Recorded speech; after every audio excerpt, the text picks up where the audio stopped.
ہمارے ساتھ جنرل راشد قریشی صاحب ہیں اس وقت لائن پہ. ہم ان سے بات کریں گے اس رپورٹ کے حوالے سے کیونکہ کچھ الزامات بھی آئے ہیں اور جہانگیر بدر کی کچھ اسٹیٹمنٹ آئی ہے. ہم جنرل راشد قریشی صاحب السلام علیکم. وعلیکم السلام دانش صاحب، کیا حال ہے؟ جہاں صاحب کیسے مزاج ہیں؟ خیریت سے ہیں آپ؟ ٹھیک ٹھاک ہیں؟ جہاں صاحب یہ جو یو این او کی رپورٹ آئی ہے یہ محترمہ بے نظیر بھٹو کا قتل ایک بہت بڑا سانحہ ہے اور یہ قتل اس وقت ہوا تھا جب آپ حکومت کر رہے تھے، آپ کی حکومت تھی اور یہ قتل ہوا. آج اس رپورٹ میں جو سیکیورٹی لیبس کی بات کی گئی ہے اس پہ لوگوں کا یہ خیال ہے کہ اس کی پوری ذمہ داری پرویز مشرف اور پنجاب حکومت پر ہوتی ہے. آپ کیا کہیں گے اس پر؟ یہ وہ انسان کہہ سکتا ہے، آپ نے جو اسٹیٹمنٹ ابھی دی، جس کو یا تو بالکل حقیقت کے بارے میں علم نہ ہو اور یا پھر جان بوجھ کے جھوٹ بول رہا ہو. اور میں آپ کو وجہ بتاتا ہوں میں یہ کیوں کہا.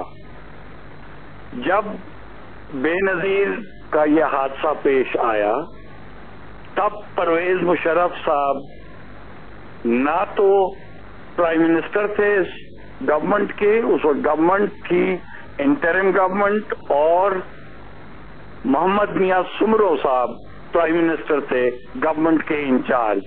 Pakistan government was being led by Muhammad Mian Soomro interim prime minister elections کے لیے. دوسری بات، پرویز مشرف آرمی چیف بھی نہیں تھے، وہ اشفاق پرویز کیانی کو ہینڈ اوور کر چکے تھے اور chief of army staff general Ashfaq Parvez Kayani تھے. دو باتیں. افسوس مجھے یہ ہے کہ ہم اپنے لوگوں پہ اتنا ڈاؤٹ کرتے ہیں اور وہ اس لیے کیونکہ ہم اصلیت اور اصل بات چھپانا چاہتے ہیں، کیونکہ اس میں ایک ذمہ داری اور ایک ایلیگیشن ہم پہ لگتی ہے. اور میں جب ہم کہہ رہا ہوں، میں اس موجودہ گورنمنٹ کو کہہ رہا ہوں، پاکستان پیپلز پارٹی جو کہ خود کہتے تھے کہ جی بے نظیر کی سیفٹی اور سیکیورٹی ہم خود کریں گے اور اسسٹ ہمیں گورنمنٹ آف پاکستان ضرور کرے. جو گورنمنٹ آف پاکستان نے کیا، خواہ وہ محمد میاں سمرو کی گورنمنٹ تھی یا کسی اور کی تھی. سو دیر فور یہ دو پہلے تو ہمیں صحیح بات کرنی چاہیے کہ اصل سچویشن کیا تھی. اور اس وقت جب سیکیورٹی کی بات کرتے ہیں تب بے نظیر اپنا ٹاک دے کے علاقے سے باہر نکل رہی تھیں اور ایک پروٹیکٹڈ وہیکل میں تھیں جو ایکسپلوژن اور بامب تھی، اور پتہ نہیں کیا وجہ ہوئی کہ انہوں نے چھت اس کی کھولی اور باہر اپنا سر نکال لیا.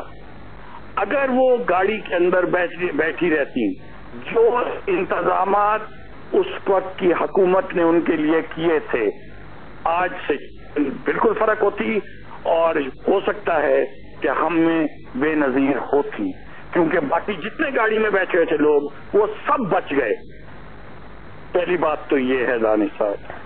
اچھا سر، ایک سوال بہت امپورٹنٹ ہے، وہ یہ ہے کہ ابھی جہانگیر بدر صاحب نے ایک اسٹیٹمنٹ دی ہے اور انہوں نے کہا ہے دو باتیں کی ہیں. ایک تو انہوں نے کہا ہے کہ پرویز مشرف کو قاتل کا پتہ ہے، اور دوسرا یہ ہے کہ وہ تھنک ٹینک امریکہ میں جاتے ہیں اور پاکستان کے غریب عوام کو بتائیں کہ جی محترمہ کا قاتل کون ہے. اور دوسرا انہوں نے کہا ہے کہ جی ان کے جو معتمد خاص تھے انکلوڈنگ آپ کا نام بھی لیا کہ جی آپ کو اس کٹہرے میں لایا جائے گا. کیا کہیں گے آپ؟ کٹہرے میں تو ان کو خود کھڑا ہونا چاہیے، کیونکہ جہانگیر بدر کا تو یہی نہیں پتا لگتا کہ مذاق کر رہے ہیں. وہ بہت مشکل سے کانسنٹریٹ کرنا پڑتا ہے کہ کس زبان میں بات کر رہے ہیں. اور اگر انہوں نے یہ کہا ہے کہ یہ ان کی ایسی ہی اسٹیٹمنٹ ہے جو پچھلے 10-15 سال اور جو لوگ ایک کان سے سنتے ہیں دوسرے کان سے نکال دیتے ہیں، یہ کہنا ان کا کہ جی کٹہرے میں کھڑا ہونا پڑے گا، تو جہانگیر بدر کو تو سب سے پہلے خود کٹہرے ہے اور ان کے خلاف جتنی ایلیگیشن لگ چکی ہیں اور جو کچھ وہ بات کرتے ہیں، جو یہ حکومت بات کرتی رہی ہے کبھی کچھ اور کبھی کچھ، پچھلے 2.5 سال سے دیکھ رہے ہیں. اور ایک پاکستانی عوام جو بھی ہے، جو اس وقت گرمی میں بغیر بجلی کے بیٹھے ہوئے ہیں، ان کو سب احساس ہو گیا ہے کہ یہ کتنی کیپیبل گورنمنٹ ہے. ان کے واٹر اینڈ پاور منسٹر کیا کہتے تھے